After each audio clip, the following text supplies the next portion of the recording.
सकता था। बालाजी विश्वनाथ के मरने के बाद उनके 19 वर्षीय पुत्र बाजीराव प्रथम मराठा इतिहास का सबसे दुर्दांत योद्धा पेशवा के पद पर बैठता है। अब साहू के समय में ही बालाजी विश्वनाथ इतने हिट हो गए थे पेशवा के पद पर, इस स्वभावतः यह मान लिया गया कि बालाजी विश्वनाथ का बेटा होगा वो अगला पेशवा बन जाएगा। हालांकि रूल यह होता था कि छत्रपति जिसको चाहेंगे उसको पेशवा बनाएंगे, पर अब पहले से स्पष्ट था कि यार बालाजी विश्वनाथ के परिवार का कोई बंदा बनेगा और उसका बेटा योग्य था तो बना। बाजीराव प्रथम 1720 से 1740, जिसे हम लड़ाकू पेशवा या सैनिक पेशवा के नाम से जानते हैं, fighting Peshwa, soldier Peshwa, warrior Peshwa, आपको जो करना वो कहो। हम कहें कि महाराज छत्रपति शिवाजी मराठा साम्राज्य के संस्थापक थे, लेकिन इस साम्राज्य को दोबारा किसी ने अपनी ऊंचाइयों पर पहुंचाया था तो बाजीराव प्रथम थे। हम कहते हैं मराठा साम्राज्य के दूसरे संस्थापक थे, second founder of Maratha empire. बंदे ने कहा कि मैं महाराज शिवाजी के उस लक्ष्य को पूरा करूंगा। जब महाराज शिवाजी ने कहा था कि हम हिंदू पद पादशाही की स्थापना करेंगे, वो नहीं कर सके थे, मैं पूरे देश में हिंदुओं का राज्य स्थापित करूंगा। तो हिंदू पद पादशाही यह उदाहरणा देने वाला बंदा, इसका संस्थापक कोई था तो बाजीराव थे। हिंदुओं का राज्य होगा तो उसमें गाय नहीं काटी जाएगी, उसमें ब्राह्मणों का सम्मान होगा। पेशवा खुद ब्राह्मण थे, जिनका मैं गो ब्राह्मण रक्षक हूं, गायों की और ब्राह्मणों की रक्षा करूंगा। गो ब्राह्मण रक्षक, 4 उपाधियां याद रखना है। लड़ाकू पेशवा या सैनिक पेशवा, मराठा साम्राज्य का दूसरा संस्थापक, गो ब्राह्मण रक्षक और हिंदू पद पादशाही का संस्थापक। महाराज शिवाजी के कदमों पर चला और महाराज शिवाजी के लड़ने का तरीका था गुरिल्ला, छापामार युद्ध प्रणाली। ठीक वही युद्ध प्रणाली इसने अपनाई, छापामार युद्ध प्रणाली या गुरिल्ला वॉर टैक्टिक जो थी उसका अनुसरण किया साथ में। अब उसके अनुसरण से क्या क्या किया बताते हैं, पढ़ते हैं। बाजीराव घोड़े के ऊपर, क्या शानदार पूना के अंदर लगी हुई उनकी फोटो है, भाला लिए हुए बाजीराव अपने घोड़े पर दौड़ते हुए जा रहे हैं। बंदा 20 साल तक पेशवा रहता है। 20 साल की उम्र में लगभग बने थे, 19-20 साल की उम्र में, और 40 साल की उम्र में मृत्यु हो गई थी। 1720 में बनते हैं और 1740 में मृत्यु हो जाती है। पर इन 20 सालों के दौरान बाजीराव रुका नहीं था, लगातार लड़ा था। उसका जीवन सैनिक कैंप के अंदर ही बीत गया था पूरी तरीके से। बाजीराव की लड़ाई होती है। उधर जब मराठे पावरफुल होते जा रहे हैं, 1719 में जब मुगलों से समझौता करके कह देते हैं कि हम तो पूरे साउथ से ही चौथ और सरदेशमुखी लेंगे, तो साउथ में एक नया व्यक्ति अपना राज्य बढ़ाता जा रहा है, चिनकिलिच खान, जो हम पढ़ते हैं कि मोहम्मद शाह रंगीला के टाइम में हैदराबाद के एक नए राज्य की स्थापना कर देता है। अब स्वभावता था कि दक्षिण की शक्ति मराठे और दक्षिण में चिनकिलिच खान को अपना साम्राज्य बढ़ाना है, तो इन दोनों के बीच में लड़ाई होती है। बाजीराव और चिनकिलिच खान के बीच में लड़ाई होती है। हैदराबाद का नवाब है चिनकिलिच खान, हमने पढ़ा है पहले। इन दोनों के बीच में बैटल ऑफ पालखेड़ा 1728 में पालखेड़ा का युद्ध हुआ। बाजीराव चिनकिलिच खान को हरा देता है और चिनकिलिच खान को हराने के बाद उससे संधि की जाती है। उस संधि का नाम है मुंगीसिउ गांव की संधि। और मुंगीसिउ गांव की संधि के अंदर बाजीराव बाकायदा लिखवा लेता है कि हम तुमसे चौथ लेने का अधिकार रखते हैं। सिंपल 2 बातें याद रखनी है। पालखेड़ा का युद्ध किस किस के बीच में हुआ? तो मराठा पेशवा बाजीराव और हैदराबाद के निजाम, आपके निजामुल मुल्क या निजाम चिनकिलिच खान के बीच में 1728 में। कौन जीता? तो बाजीराव जीते। युद्ध के बाद कौन सी संधि हुई? तो मुंगीसिउ गांव की संधि। यदि आपने संजय लीला बंसाली वाली बाजीराव मस्तानी मूवी देखी हो तो उसमें एक सीन है जिसमें एक व्यक्ति ऊंचे से सिंहासन पर बैठा हुआ है, आगे 2 शेर बांध रखे हैं उसने, लंबी सी दाढ़ी है उस व्यक्ति की। वो चिनकिलिच खान है, हैदराबाद का निजाम है। आपने और देखा होगा कि बाजीराव उससे संधि करने के लिए जाता है, बाजीराव सामने उसके जाके बैठता है और चिनकिलिच खान कहता है कि पेशवा को गिरफ्तार कर लिया जाए, और बाजीराव मुस्कुरा कर कहता है कि गिरफ्तार तो तुम हो निजाम, ये चारों तरफ जो भी बंदे खड़े हैं मेरे हैं। और फिर वहां पर उन दोनों के बीच में संधि होती है। वो जिस संधि का सीन है वो ये मुंगीसिउ गांव की संधि है। इस बार जब भी वो मूवी देखो, उस व्यक्ति को देखते ही समझना कि वो हैदराबाद का निजाम चिनकिलिच खान है, जो मोहम्मद शाह रंगीला के समय में हैदराबाद के नए राज्य की स्थापना करता है, जो पालखेड़ा के युद्ध में बाजीराव द्वारा हरा दिया गया था। और ये जो दोनों बैठकर बातचीत कर रहे हैं, ये मुंगीसिउ गांव की संधि है। हालांकि मूवी में बहुत बकवास दिखाई गई, और मूवी में जब दो राजा आपस में संधि कर रहे हैं तो बाजीराव कहता है, दक्षिण भारत के राजा को निजाम कहते थे, तो बाजीराव का एक डायलॉग उस मूवी में दिखाया हुआ है कि फलों में एक ही राजा होता है, उसे कहते हैं आम, दक्षिण भारत में एक ही राजा, उसे कहते हैं निजाम। मुझे लगता है दो राजाओं की संधि के अंदर कम से कम ऐसी बातें तो नहीं होती होगी, आम आम निजाम निजाम तो क्या ही करते होंगे। फिल्मों वालों ने अपनी तरफ से मसाला डालने के प्रयास में ऐसा कुछ भी डाल दिया। मुझे लगा कि जब इतने पर ही चले गए, आम आम निजाम निजाम ही करवाने लग गए, फिर तो यार कोई राजा दूसरे राजा को लेटर लिखता होगा तो वैसे भी लिख देता होगा, खून से खत लिखता हूं शाही मत समझना, शीशी भरी गुलाब की इन पत्थर से तोड़ दूं, लेटर का जवाब नहीं आया तो खाना पीना छोड़ दूं, ये भी दिखा देते। भारतीय फिल्में, बॉलीवुड मसाला फिल्में इतिहास के साथ कभी न्याय कर ही नहीं पाती। पर आप देखो तो थोड़ा सा आप दिमाग में रखना, क्योंकि अब आपने हिस्ट्री पढ़ ली, पहले भले ही आपने वो मूवी रणबीर सिंह और दीपिका पादुकोण के लिए देखी होगी, पर इस बार उसको बाजीराव के नजरिए से देखो यदि, हालांकि नहीं देखनी चाहिए, बहुत फर्जी मूवी है, इतिहास के साथ कतई न्याय नहीं करती है वो मूवी, न बाजीराव के साथ में न्याय करती है। पर फिर भी कभी आ जाए आंखों के सामने आपके, तो ध्यान देना कि वो जिस संधि की बात कर रहे हो, मुंगी सिव गांव की संधि है, वो जो व्यक्ति बैठा हुआ हो निजामुल मुल्क है या चिनकलिस खान है, हैदराबाद का नवाब है। इन्हीं दिनों में बुंदेलखंड वाले इलाकों में एक नई अफगान शक्ति उभर रही थी, बंगस मुसलमान उभर कर सामने आ रहे थे, और उन बंगस मुसलमानों का नेता था मोहम्मद खान बंगस। उधर बुंदेलखंड में एक रियासत और हुआ करती थी, ओरछा, और ओरछा के महाराज थे इस समय छत्रसाल बुंदेला। इन बुंदेलों के नाम पर ही उस जगह का नाम बुंदेलखंड है। मोहम्मद खान बंगस बुंदेलखंड में, महाराज छत्रसाल बुंदेला बुंदेलखंड में। स्वभावतः बात थी कि दोनों में टक्कर होती, और मोहम्मद खान बंगस छत्रसाल बुंदेला पर आक्रमण कर देता है। संभाल नहीं पाए छत्रसाल बुंदेला, घेर लिया गया ओरछा के महल को, ओरछा के किले को। फिर आप मूवी के अंदर देखते हो कि छत्रसाल बुंदेला की तरफ से एक युवती बाजीराव के पास समर्थन लेने के लिए जाती है, मस्तानी। उस सीन से पहले एक सीन और दिखाया हुआ है कि बाजीराव अपने कैंप के साथ कहीं पड़े हुए, अपनी सेना के साथ में कहीं है, और एक व्यक्ति आगे बाजीराव को कहता है कि पेशवा क्या आज्ञा है हमारे लिए। और पेशवा कहते हैं कि अब हम सतारा चलेंगे, जाकर छत्रपति से भेंट करेंगे। सेना सतारा जाने की तैयारी कर रही होती है, इतने में मस्तानी आती है, और मस्तानी आकर बाजीराव को अपने राज्य ओरछा की स्थिति के बारे में बताती है कि किस प्रकार हमारे राज्य को मोहम्मद खान बंगस ने घेर लिया और हमें तुम्हारी सहायता की आवश्यकता है। बाजीराव वापस उस व्यक्ति को बुलाते हैं और कहते हैं कि हम सतारा नहीं चलेंगे, हम ओरछा चलेंगे, इसलिए सेना को ओरछा की तरफ कूच करने की हुक्म दिया जाए। वो व्यक्ति वापस पेशवा से कहता है कि पेशवा, यदि हम सतारा नहीं गए तो छत्रपति बहुत नाराज होंगे, छत्रपति ने हमें बुलाया है।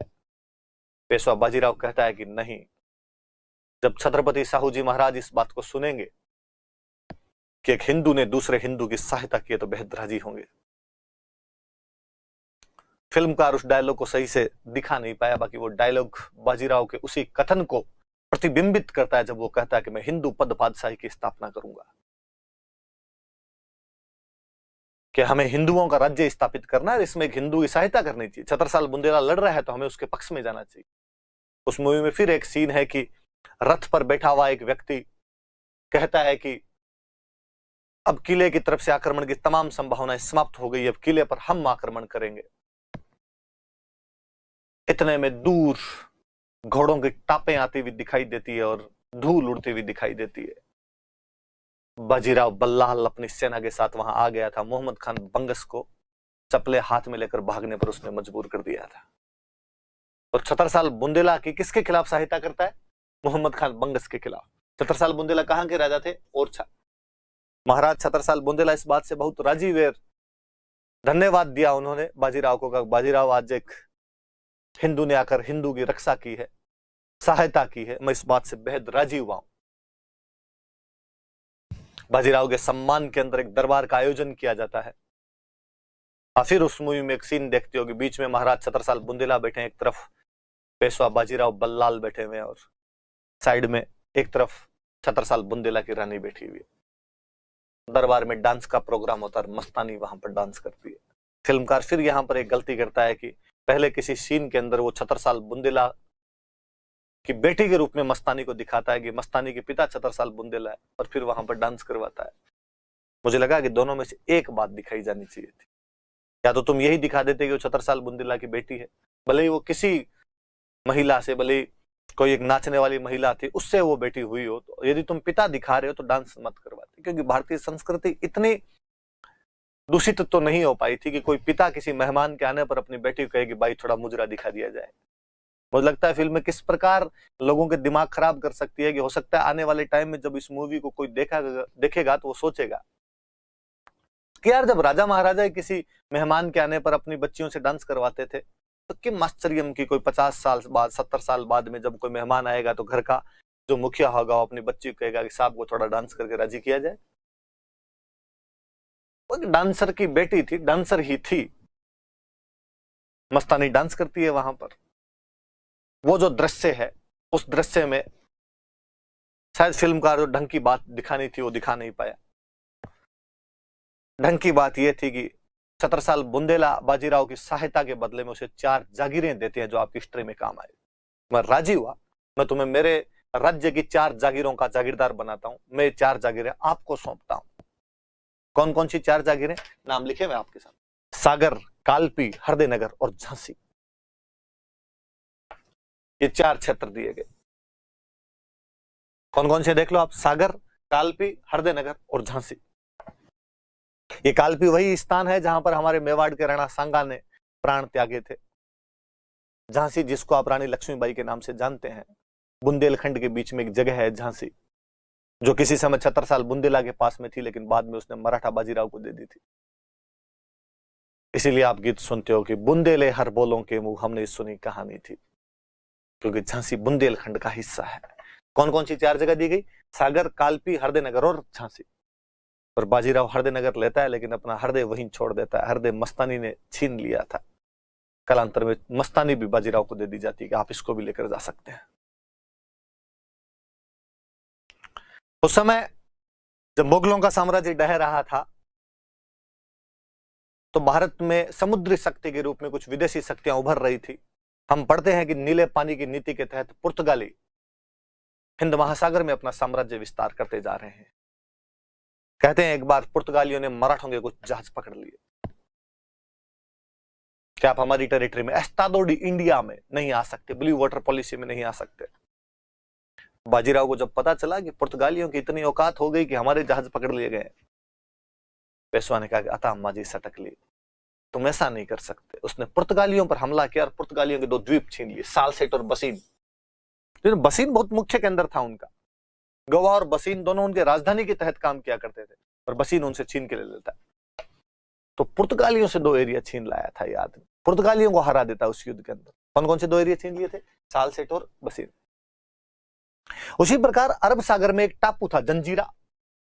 उस टापू पर एक अफ्रीकन हबसी जनजाति रहती थी, सिद्धि, पायरेट्स ऑफ द कैरेबियन, समुद्री लुटेरे, जो समुद्र में जाने वाले जहाजों को लूट लिया करते थे। वो सिद्धि उस जंजीरा के टापू पर रहा करते थे। अफ्रीकन हबसी थे जो किसी समय अहमदनगर राज्य की सेवा में काम करने के लिए आए थे, लेकिन कालांतर में वो अपना स्वतंत्र अस्तित्व बनाकर समुद्र में जहाजों को लूटने का काम शुरू कर देते। और एक बार सिद्धियों ने मराठों के जहाजों पर हाथ डाल दिया। बाजीराव गया और उसने सिद्धियों से मुंह में तिनका देकर माफी मंगवाई। सिद्धियों ने सरेंडर किया, काली गाय है तेरी, धूड़ खाई इस बार, आइंदा से अभी कभी ऐसा नहीं करेंगे। कालांतर में सिद्धि हमारे भारत के अंदर ही बस गए। गुजरात के अंदर अब भी इनके कई परिवार रहते हैं, वैसे थोड़े अफ्रीकन टाइप के से लगते हैं। हार्दिक पंड्या की दादी या नानी इन सिद्धियों में से कोई एक है, मैं भूल रहा हूं कौन है, पर एक लीनेज इन सिद्धियों से कहीं से आती है, उसके परिवार के किसी एक महिला की। इसलिए आपको उसमें वैसे ही गुण से दिखाई देते हैं। आपको इंडियन कम और वेस्ट इंडीज या अफ्रीकन का सा ज्यादा लगता है, तो सिद्धि याद रखना। ये वो समय था जब बाजीराव अपनी शक्तियों को बढ़ाता जा रहा था और एक दिन मराठों ने अवध के आसपास में कहीं अटैक करने की कोशिश की। सआदत खान अवध का नवाब हुआ करता था, वहां उसकी सेना बड़ी थी, इसलिए मराठे अटैक करते नहीं, वापस चले जाते। मराठों को लगा पंगा भारी पड़ जाएगा, अपने कम है ज्यादा, इसलिए मराठे आए अटैक करने के लिए, पर चले गए। सआदत खान ने मोहम्मद शाह रंगीला को यह बात नमक मिर्च लगा के भेजी थोड़ी, और उसने कहा कि मराठे आए थे पर मेरे डर से चले गए, मराठों में अब कोई ताकत नहीं बची है। बाजीराव को जब पता चला कि आजकल मुगलों को ये लगने लग गया कि हम तो कुछ भी नहीं है, 1737 में मात्र 500 घुड़सवारों के साथ बाजीराव दिल्ली की तरफ कूच करता है। गतिशीलता और तीव्रता बाजीराव की निशानी थी, मोबिलिटी एंड स्पीड, वो तीव्र गति से, विद्युत गति से बाजीराव दिल्ली के बाहर जाकर अपना कैंप डालता है। उस आदमी का क्या जलवा रहा होगा कि मुगल बादशाह मोहम्मद शाह रंगीला ने जब सुना कि बाजीराव दिल्ली के बाहर तक आ गया तो मोहम्मद शाह रंगीला दिल्ली छोड़कर भाग गया था। बाजीराव दिल्ली में घुसा ही नहीं, दिल्ली के 3 दिन बाहर शिकार खेलकर वापस आ गया था, लेकिन इस बात ने मुगलों के खोखलेपन को प्रकट करके रख दिया था कि मुगल किस कदर खोखले हो चुके हैं कि वो मात्र 500 घुड़सवारों के साथ आए हुए मराठा पेशवा का सामना नहीं कर पाया। कहते हैं हालांकि फिर उसको लोगों ने चढ़ाया कि आप मुगल बादशाह से कैसे डर सकते हो, तो उसने एक बार फिर हैदराबाद के निजाम को भेजा कि तुम जाओ और मराठों का पीछा करो। भोपाल के अंदर मराठों से निजाम युद्ध लड़ता है, इसके बाद भोपाल का युद्ध होता है 1737 में, लेकिन मराठे हैदराबाद के निजाम को फिर बहुत ढंग से हराते हैं। चीजें क्लियर थी, आसमान साफ था कि अब जो नई शक्ति है वो कौन है, तो मराठे हैं। मैं वापस बाजीराव बताना पसंद करूंगा आपको। हम उसे लड़ाकू पेशवा, मराठा साम्राज्य का दूसरा संस्थापक, हिंदू पद पातशाही का संस्थापक और गौ ब्राह्मण रक्षक के रूप में जानते हैं, जिसने पालखेड़ा के युद्ध में चिनकलिच खान को हराकर उससे मुंगीसियू गांव की संधि की,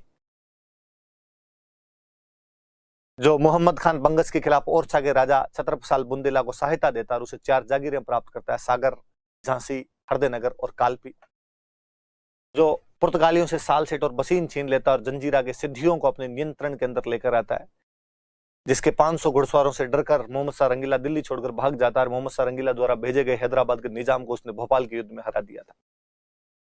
पूरी जिंदगी सैनिक कैंपों के अंदर रहा था वो बंदा। कहते हैं मोहम्मद शाह रंगीला ने एक बार किसी चित्रकार को कहा कि यार मुझे एक फोटो चाहिए, ये दिखता कैसे है बाजीराव, ये बताया तो जाए कम से कम मुझे। चित्रकार ने एक फोटो बनाया, चित्रकार शायद बेहद इंटेलिजेंट, बहुत समझदार, अच्छा चित्रकार रहा होगा। उसने एक फोटो बनाया जिसमें बाजीराव घोड़े पर बैठा हुआ है, घोड़े की लगाम उसने ढीली छोड़ रखी है, अपने दोनों पैरों के बीच में उसने लगाम दबा रखी है,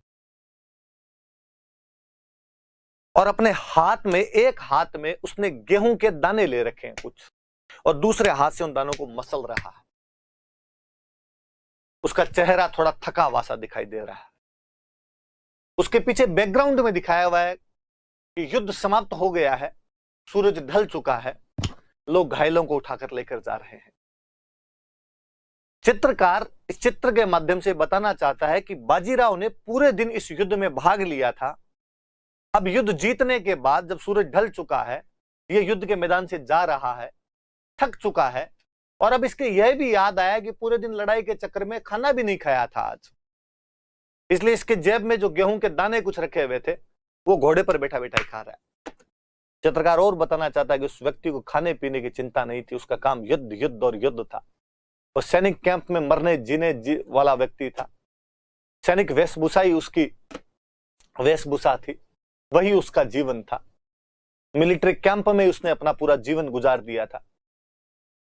कहते हैं कि जब मोहम्मद शाह रंगीला के सामने वो फोटो रखा गया तो मोहम्मद शाह रंगीला ने फोटो देखकर कहा था साइड में लो, साइड में लो, मुझे डर लगता है इससे।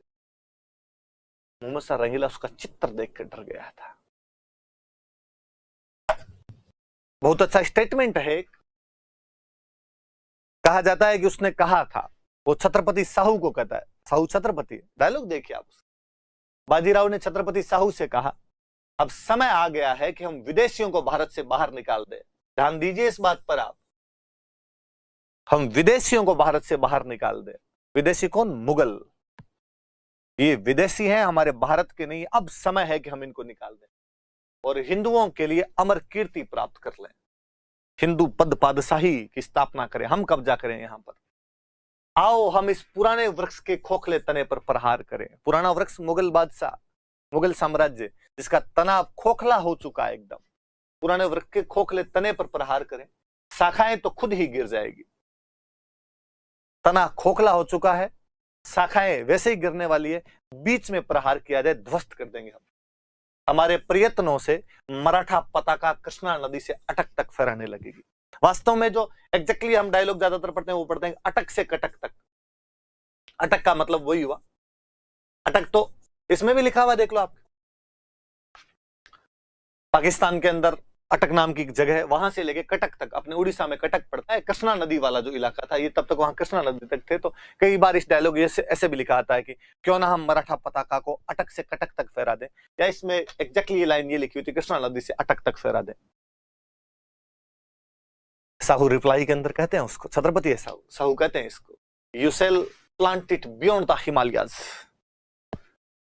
कहां अटक? मुझे लगता है तुम हिमालय के पार गाड़ दोगे, अफगानिस्तान की हिंदू कुश की पहाड़ियों तक, जहां तक कभी प्राचीन भारत का साम्राज्य विस्तृत हुआ करता था, तुम उसके भी पार चले जाओगे। You are indeed a noble son of a worthy father. तुम सच में अपने योग्य पिता के योग्य पुत्र हो। जितने योग्य तुम्हारे पिता बालाजी विश्वनाथ थे, उतने योग्य तुम हो, और मुझे पूरा विश्वास है कि तुम ऐसा कर दोगे। पर मेरा ध्यान हमेशा, बहुत सिंपल सा डायलॉग अक्सर कई बार पूछ लिया जाता है कि किस पेशवा ने कहा था कि हम अटक से कटक तक मराठों का झंडा फहरा देंगे? बाजीराव प्रथम। पर मेरा ध्यान जाता है हमेशा कि कटक तो मान लिया मैंने इधर कि बंगाल की खाड़ी आ जाती है, और बंगाल की खाड़ी के बाद हम मानते थे कि आगे वाला इलाका हमारा नहीं है, बंगाल की खाड़ी तक हमारा है। पर अटक बाउंड्री क्यों है?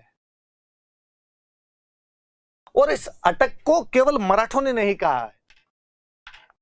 मैं आपको कई एग्जाम्पल बताऊं। राजस्थान हिस्ट्री में कहीं मैंने आपको पढ़ाया होगा कि चौहानों का एक राजा हुआ था विग्रहराज चतुर्थ, जिसने का अभिलेख लगवाया दिल्ली शिवालिक का अभिलेख, जो वास्तव में अशोक के टोपरा अभिलेख के नीचे लिखा हुआ है। और उसमें विग्रहराज चतुर्थ कहता है कि मैंने तुर्कों को आर्यावर्त से निकाल दिया। आर्यावर्त मतलब हिंदुस्तान, भारत। मैंने तुर्कों को या मल्लेच्छों को, मल्लेच्छ कहता हूं उनको, मैंने मल्लेच्छों को आर्यावर्त से निकाल दिया है। मैंने आर्यावर्त को मल्लेच्छों से रहित कर दिया है। तथा मैं अपने उत्तराधिकारियों को कहना चाहूंगा कि वो इनको अटक नदी तक सीमित रखे। मतलब वो भी कहीं ना कहीं कह रहा है कि हमारे भारत की बाउंड्री अटक नदी तक जाती है और इनको वहीं तक रखना है, इनको आगे नहीं आने देना, वहीं तक रहने चाहिए, ये अटक नदी तक ही रहने चाहिए। ऐसा विग्रहराज चतुर्थ अपने अभिलेख के अंदर कहता है। मैं फिर एक बात बताऊं आपको, 1569 में बूंदी का राजा सुरजनहाड़ा अकबर के साथ संधि करता है। हम राजस्थान जीके में वापस पढ़ते हैं। और सुरजनहाड़ा उस संधि में अकबर से एक लाइन लिखवाता है कि चूंकि मैं संधि कर रहा हूं तो तुम्हारा मनसबदार रहूंगा, तुम्हारे सेनापति के रूप में तुम मुझे कहीं भी भेज सकते हो, मैं लड़ने के लिए जाऊंगा, पर मैं अटक क्रॉस नहीं करूंगा कभी। फिर अटक नदी है। कालांतर में बीकानेर के एक राजा हुए कर्ण सिंह, जिनको एक उपाधि मिली हुई जंगलधर बादशाह, वो उपाधि उनको बाकी हिंदू राजाओं ने उस अटक नदी के किनारे दी थी। सिंधु की एक सहायक नदी है अटक। कहते हैं हमारी सिंधु लगातार पहाड़ों में चलती है, सबसे पहले प्लेन के अंदर आती है तो अटक नाम की जगह पर आती है, जहां पर एक अटक नदी भी उससे आकर मिलती है। और कहते हैं औरंगजेब राजस्थान के सभी राजाओं को अटक क्रॉस करवा के उधर ले जाकर मुसलमान बनवाना चाहता था। ये बात जब राजाओं को पता चली तो उन्होंने कर्ण सिंह के नेतृत्व में अटक नदी पर विद्रोह कर दिया, औरंगजेब की सारी नावें तोड़ दी और सब राजाओं ने नारे लगाए कि हमारा बादशाह औरंगजेब नहीं है, हमारा बादशाह बीकानेर का राजा कर्ण सिंह है, इसलिए इसको जंगलधर बादशाह कहा जाना चाहिए। फिर बाजीराव कहते हैं कि हम हमारी पताका अटक से कटक तक फहरा देंगे।